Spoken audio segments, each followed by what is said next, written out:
Yo, super dope. Happy Thursday. I think we're a Thursday show now, maybe.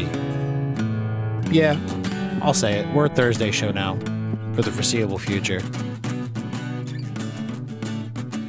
Posted on Wednesday after posting shit. 2 shows on Tuesday and another show on Monday. It's just becoming a bit much. Listen, we've got the Dragon Ball movie thing in full swing. We've started to record those. We did the first one the other day with Brandon. But of course, Brandon, not only, just kind of getting comfortable on the microphone and slipping back into old habits, did he have to talk about Godzilla? But it's the first time we chatted in probably like over 6 months. That sounds about right. Maybe even longer, maybe closer to a year.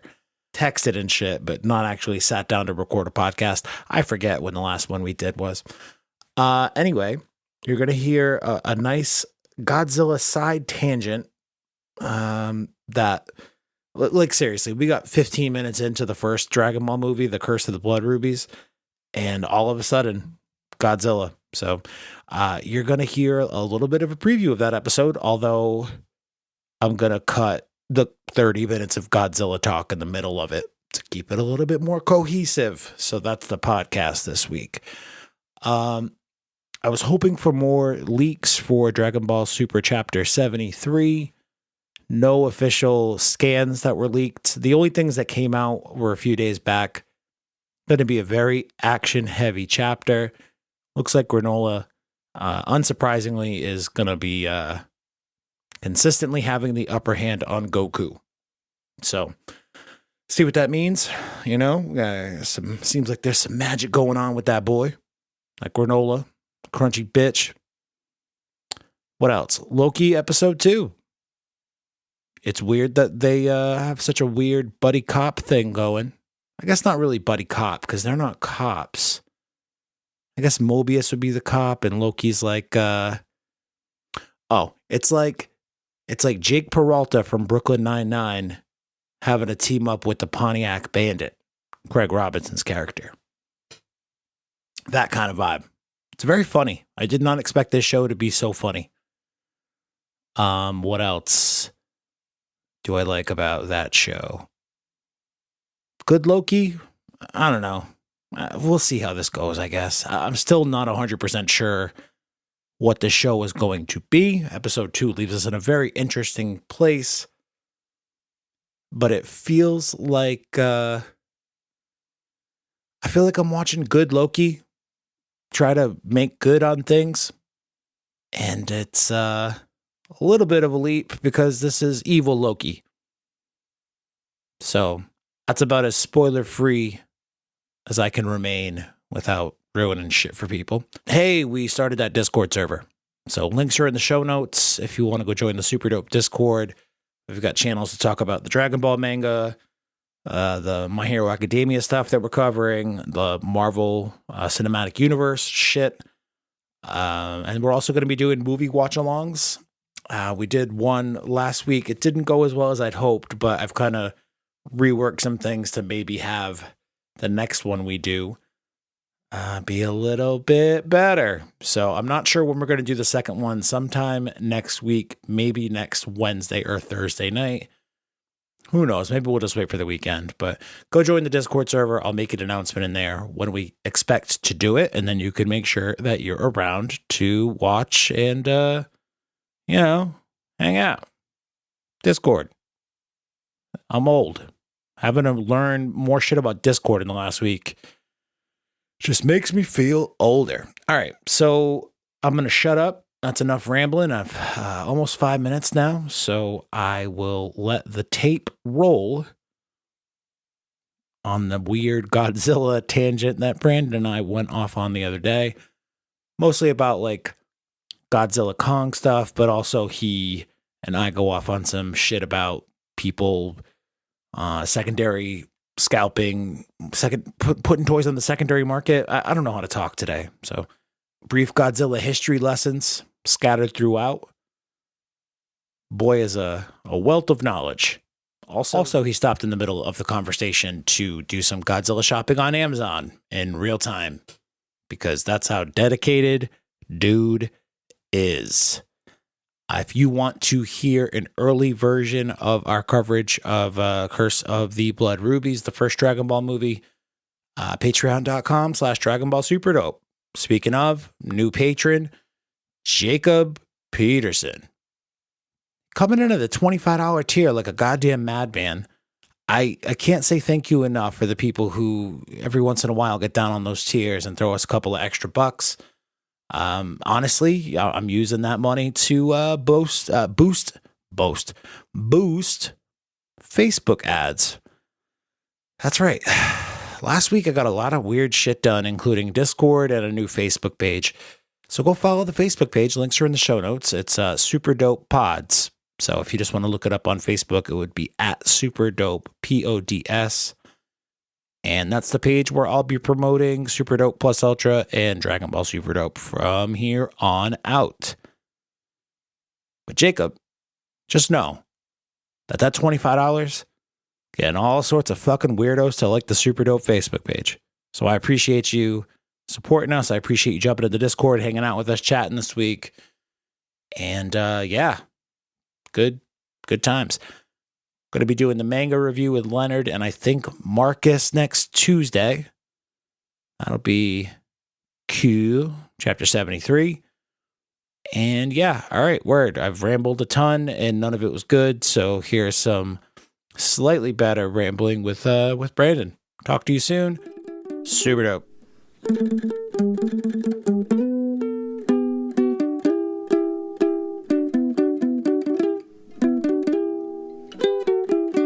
They do a nice job too of like, because then we have to meet Oolong, which leads us to Puar Yamcha.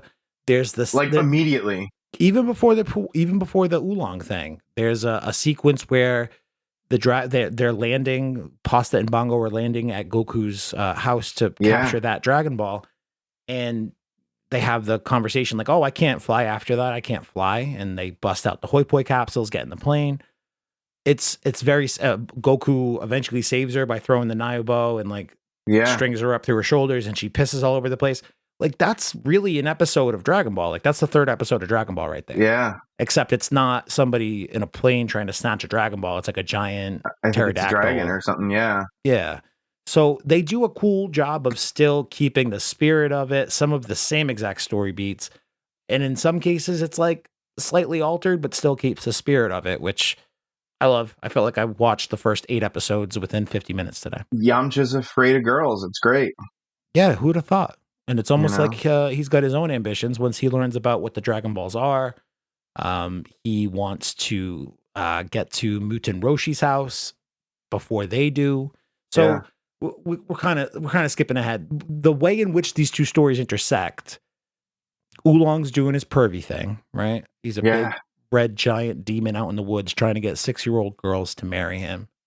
And Bulma and Goku accidentally stumble upon this weird scene. Oolong decides, all right, never mind. Bulma's here. She's much more attractive. So you're going to marry me now. And the fight between Goku and Oolong, the fight, quote unquote, between Goku and Oolong kicks off. Same sort of beats, big scary demon. Changes into the samurai with the ramen bowl. And then the robot? The robot samurai with the ramen bowl. Yeah. And then he turns into a bat and flies away. I bet you can't even knock this tree down. I love the quiet confidence of little kid Goku.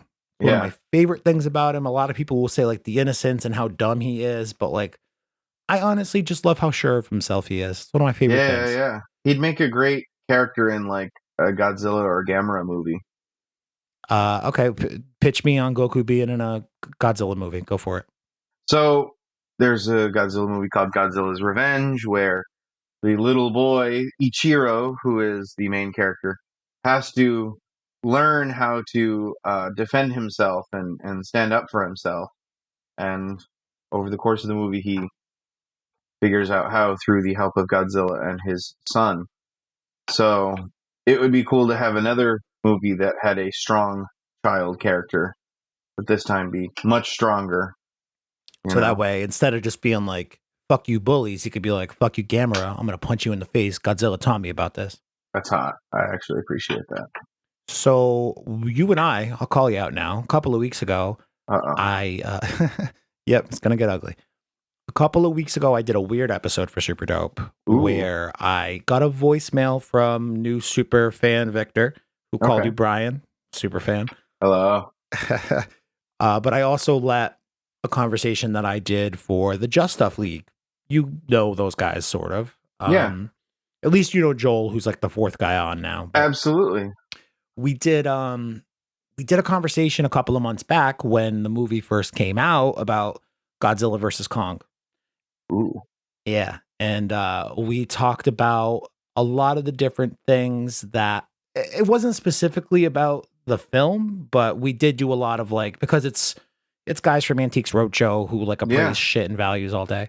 Like what are the differentiations between the market for Godzilla toys and King Kong stuff? Why is it so much more valuable for certain things for King Kong versus Godzilla? And It's been an ugly few months, man. do you mean in terms of since the movie came out, you In terms of the toys. Oh, all right. Go ahead. So, from my perspective, this is the first movie that I think had a really aggressive marketing campaign in terms of toys. The last one, Godzilla versus Godzilla King of the Monsters, had some cool toys. I got the 12-inch because I got the 12-inch from the first date, or a 14-inch, whatever. The NECA, right? That we're talking about? No. So at the time, Bandai America, I was thinking making them. And then before the movie came out, Playmates got the license. Mm-hmm. And, they released a couple figures, Shin Godzilla, I think, Gigan Destroya, and maybe Space Godzilla, one other one. And they did not look great compared to, say, other toys. And a lot of people bitched and, Playmates is ruining Godzilla. It fucking sucks. This is awful. So, whatever. So, the new movie comes out, and, they release Godzilla toy, Kong toy, Skullcrawler, eventually Warbat, and then after the movie came out, they released Mechagodzilla as well.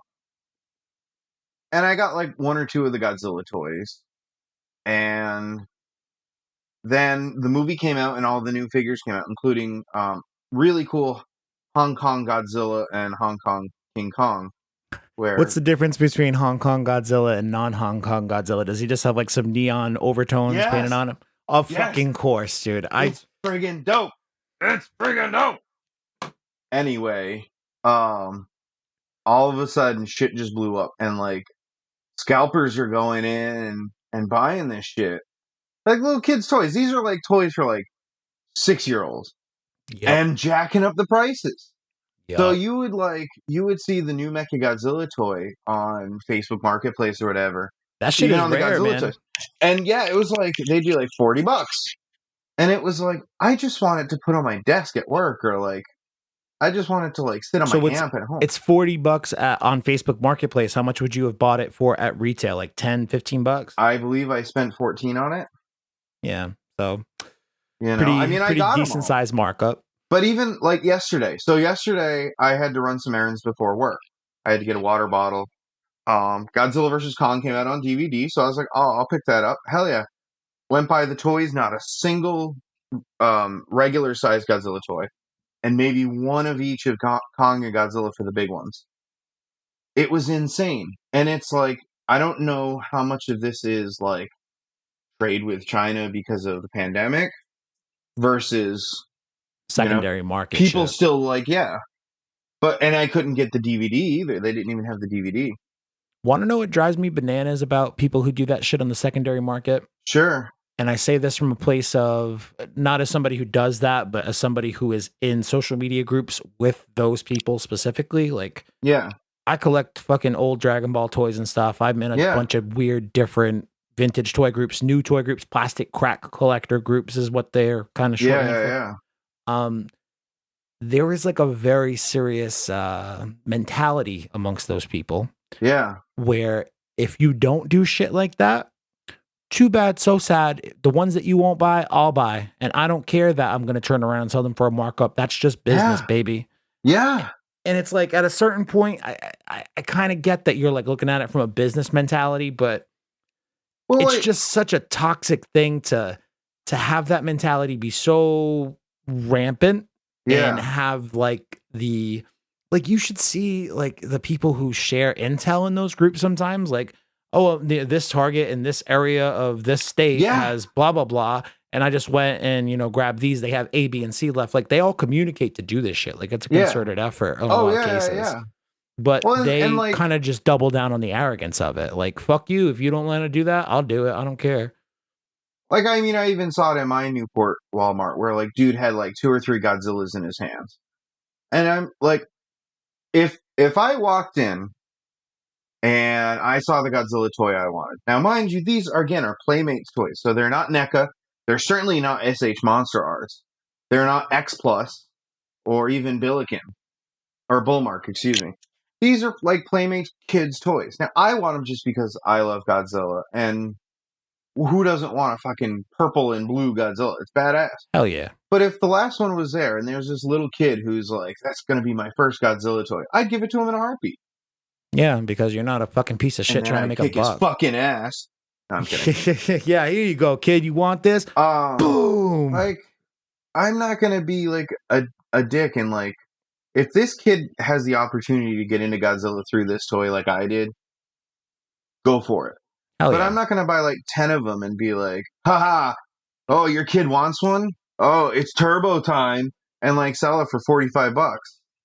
My horn can pierce the sky. Like, Yeah. it's like, for example, and this is shameful, I'll admit it, in my 31 years of loving tokusatsu and kaiju eiga, I finally bought my first Gamera figure. So this is kind of how we got off on this tangent was in the Yeah. Just Stuff League episode, one of my Yeah. dudes swore up and down that one of his favorite movies from back in the day, creature double Yeah. feature shit, was Godzilla versus Gamera. And I had to be like, no, it isn't, because that movie doesn't exist. Exactly. And we thought about it on the episode. Like I had to Google it live and be like, I found like a fan film trailer or something. Oh, where yeah. for a second I was like, ooh, maybe I'm wrong. But it's Gamera versus some big tall green monster who's very obviously a stand-in for Godzilla, but it's like something with a T. Not Titanosaurus. Either way, I just wanted to. What'd you think of Kong versus Godzilla? You must have liked it. Hold on. Well, yeah, let's one at a time. Hang on. All right.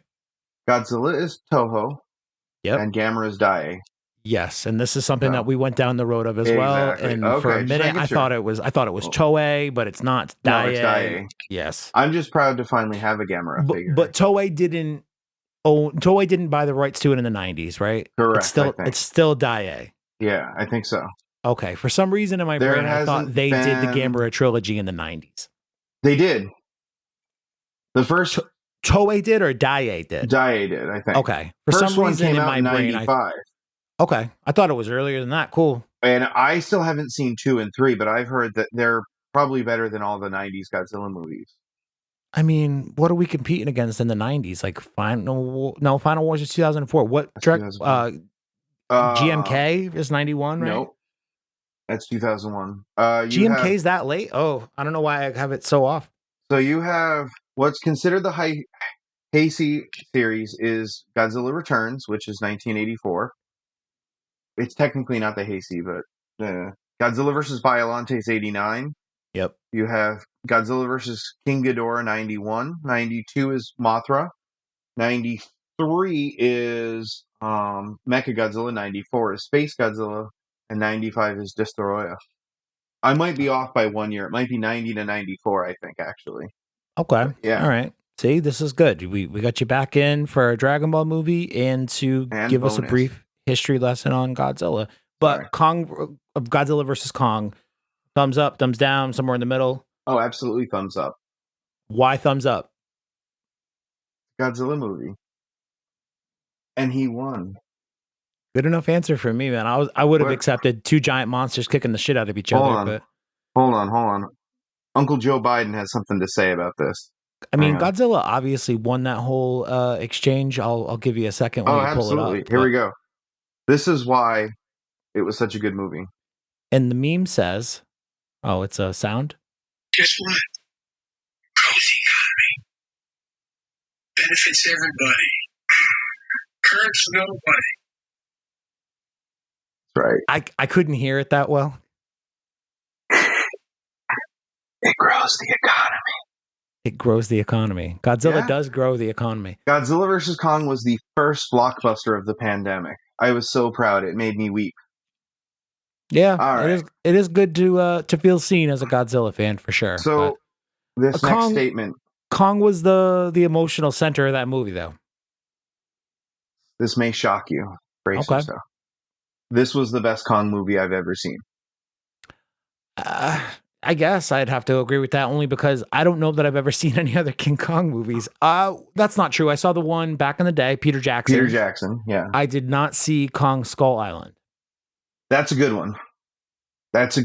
So I think the connection between Kong and Gia was the best part of the movie. I think that. So the first time I saw it like twice in 48 hours. First time I saw it, I was like, oh, they kind of make Godzilla out to be a dick. And then the second time I saw it, I was like, he is a dick. It's pretty badass. He is kind of a dick, yeah. He fucks with Kong, man, and it's badass. I'm like, there's clearly a winner in this one. So I love it for that too. But that said, it was very much more a Kong movie than a Godzilla movie. Yeah, honestly, they could have cut out the Godzilla human storyline altogether. All that shit with Paperboy and Millie Bobby Brown. Like, they could have left all of that alone and not had any of that, and it still would have been fine. Mm-hmm. I think that it was smart of them to put the emotional center around King Kong, because how the hell do you have a deaf girl have that sort of connection with Godzilla? Well, and likely, too, they're going to continue his story as opposed to Godzilla's.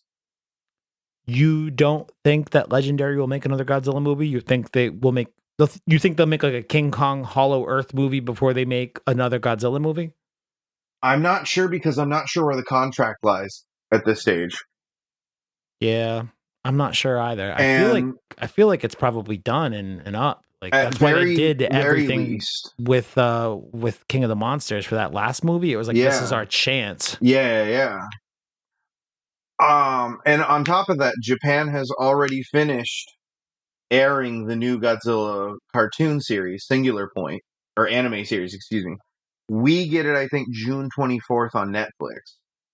So it's a series, like they have the Godzilla Netflix, but it's like 3 movies, like hour-ish movies, Not this time. It's 13 episodes. And I believe they're 23 minutes, like standard issue.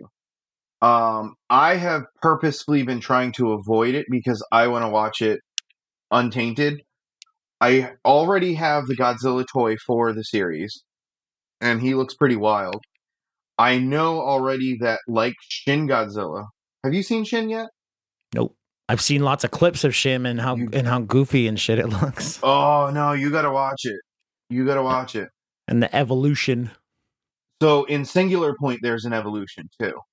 And then I have the Anguirus figure and a new Megalon on order from Japan. Very cool. Figure, yeah. Oh man, you Shin is to me one of the best Godzilla movies. It sounds like we have to do a podcast about Shin Godzilla. Watch it a couple times. Yeah, it's at least a couple of times too before I'm able to talk about it. So here's how I will throw it down to you, because I know what you've watched so far and whatnot.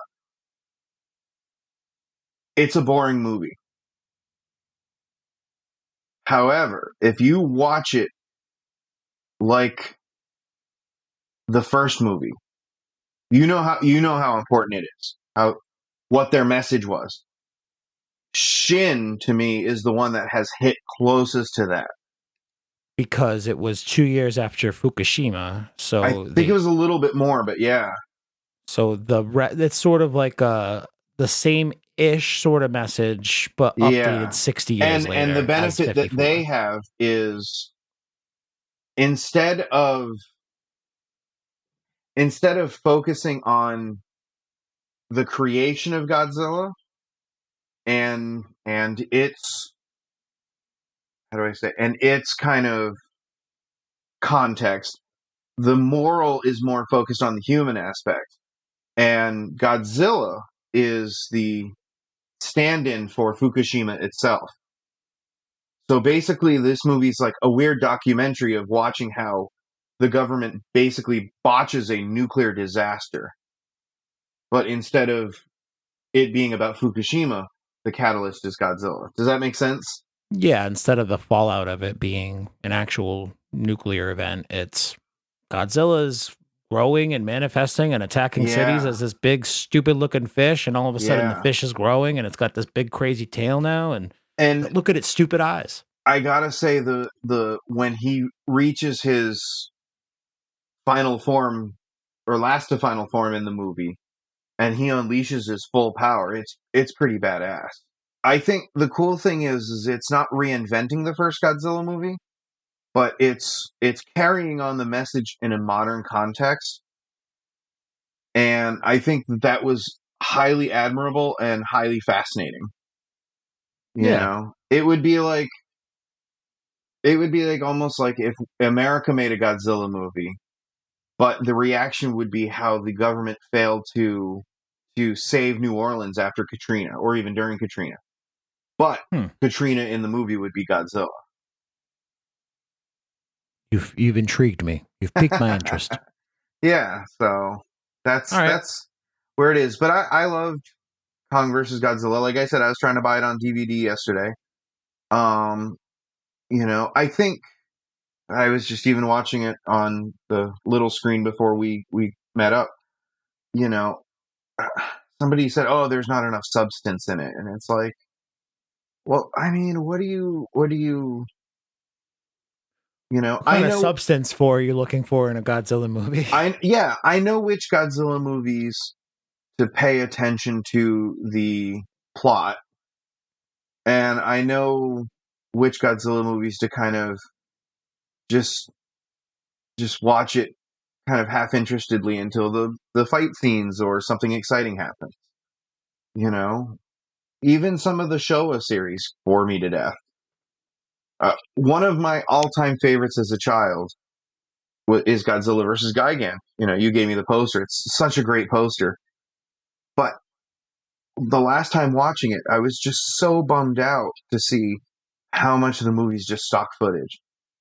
And, they're scraping the bottom of the barrel for that by then. Yeah. You It's all know, about being cost effective and reusing yeah. stuff that you've already got on hand that you don't have to spend more money on. And I think, too, part of the fun for me is like some of the Heisei movies, like Godzilla versus Space Godzilla. I will give a spoiler alert, in my opinion, that the poster art is better than the movie. That's a hell of a statement. Yeah, Must be a really cool poster, man. I mean, Space Godzilla is one of the most interesting and coolest looking characters to me. But the movie I've seen it maybe half a dozen times, and I think I've only survived the whole thing once or twice. It's just not, I don't know. But I'm not going to go and shit on it all day. I'm going to say, you know what? It's still a Godzilla movie, so it's still a good day. How did you feel about how they handled Mecha Godzilla and King Kong and Godzilla? I thought it was really badass. Did you? Like, it also kind of, in my opinion, in a way, continues the legacy of the last, second to, I don't know, it's complicated. The Mechagodzilla they call Kiryu, which came out in the Millennium series. He was agile, he was fast, as opposed to kind of being a big lumbering mech. Like, in a way, the cool thing about watching Pacific Rim is like the Jaegers move with almost a speed that you would imagine something so big moving. Whereas Mechagodzilla in this movie was just like karate kicks and like it was badass. I thought it was a cool spin, and I think it will be a cool addition to the kind of legacy of Mechagodzillas. You I know? don't think it was a bad way to do it. I guess I Yeah. was just kind of freaked out by dude's seizure that he's having inside the skull of Ghidorah to power the thing. That was a little like, I get it. You could stop coming in your pants now. Well, and that in a way was a cool homage in certain ways because Mecha King Ghidorah, later is used in the Hasty series to build like Mechagodzilla.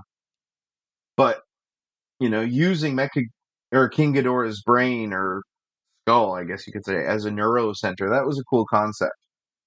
Because in a way, even though Godzilla was fighting Mechagodzilla, he was really fighting Ghidorah in a way. Yeah, it was like round 2, except Yeah, with except you the had benefit of the upgrades. humans.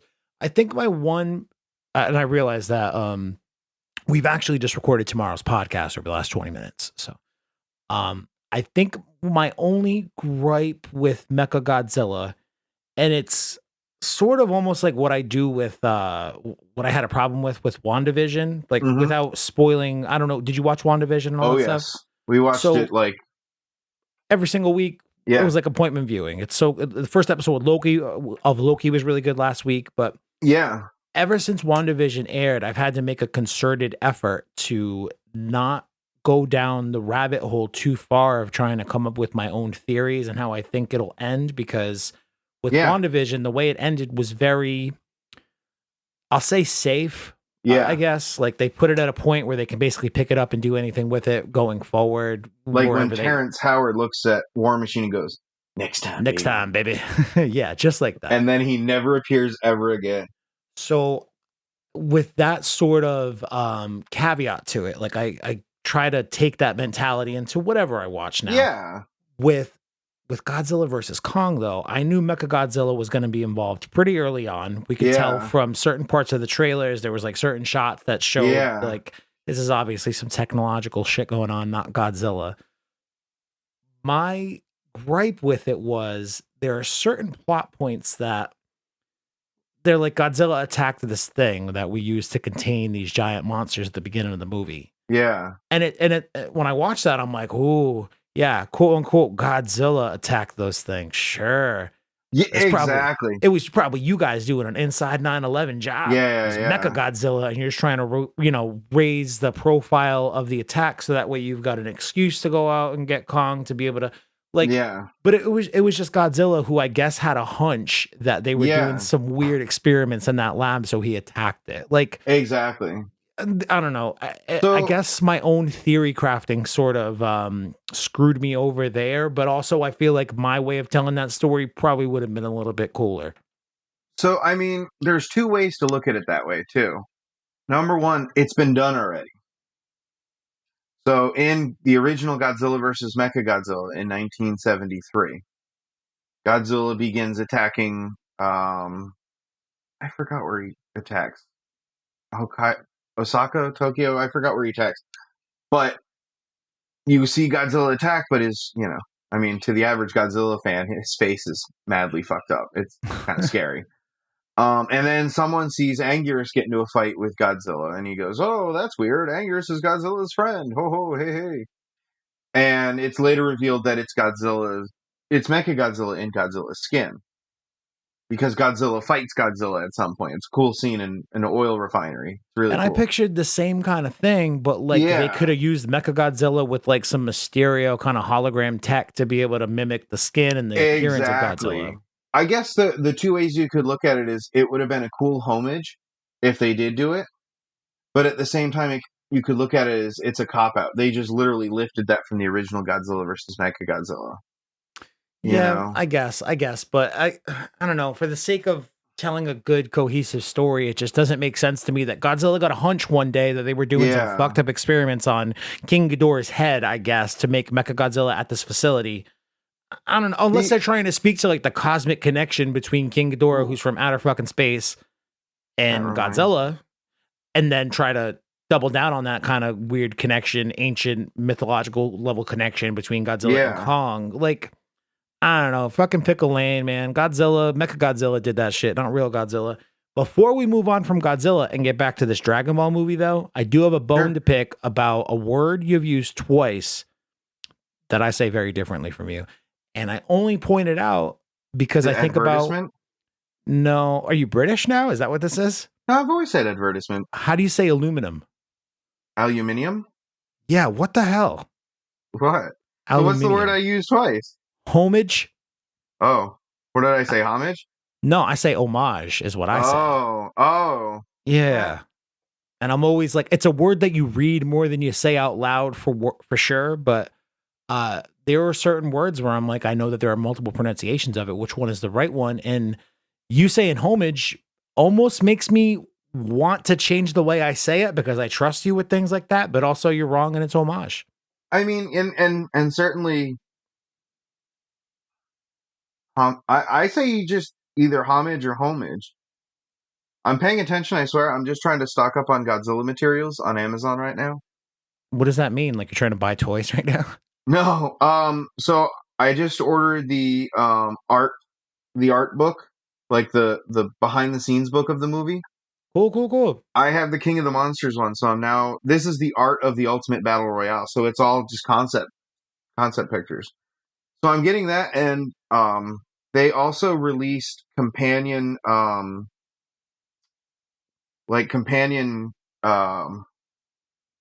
comic books. Oh, nice. Monsterverse Titanology? Is that what that's in? Yeah. Oh, so that's not coming out until the 22nd. But I got the Godzilla one already. And then I'm going to get the Kong one. Godzilla was called Dominion. Kong is Kingdom Kong. And then I was going to see if there's a novelization. Because I guess there is a novelization, but I guess from what I've been reading, a lot of the characters are fleshed out better in the novelization. Oh, you mean Paperboy, the podcaster who works for the organization that he's like reporting out on his fucking podcast that's super popular? Alpha Male and his daughter and Alpha Male and his daughter? Is that Kyle? Kyle, I fucking hate his guts from Blue Mountains. The fuck's the name of that guy? The slightly foreign man who works for. He's the head of Alpha. Oh. Who's the guy that I hate? Kyle. He's in this movie. Kyle Chandler. Friday Night Lights. Fucking Chandler. He made King of the Monsters borderline unwatchable for me at points. He's not bad. Fuck that guy. He sucks. He's not bad. And I mean it. All right. Well, any more Godzilla parting thoughts before we move back to Dragon Ball? That'll air in July, not connected to this at all. Don't hate, celebrate, or Pride Month. appreciate. And appreciate. All here on Pride Month. Yeah, we've been talking. I think this is like. I think this makes 3 for 3. I think this is the third podcast this month that we've mentioned Pride Month. But I did a radio show dedicated to Pride Month on Friday. Usually I bring up Pride Month in conjunction with how much I hate Carlton and how it doesn't make me a homophobe because I hate him for reasons that do not relate to him being gay, but to him being a shitty friend.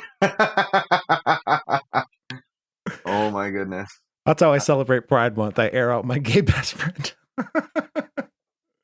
I'm going to hell. No, I gotta send a quick pride text myself. To your boyfriend? Yes. Gotcha. Hello.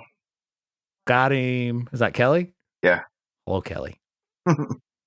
All right. Well, that's super dope for this week.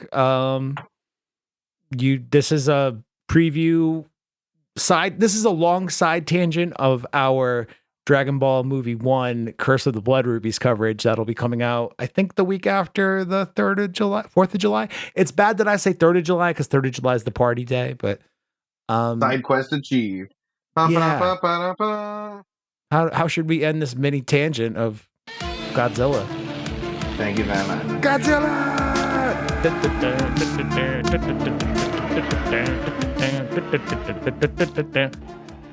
There you go. That's how it ends. I like it.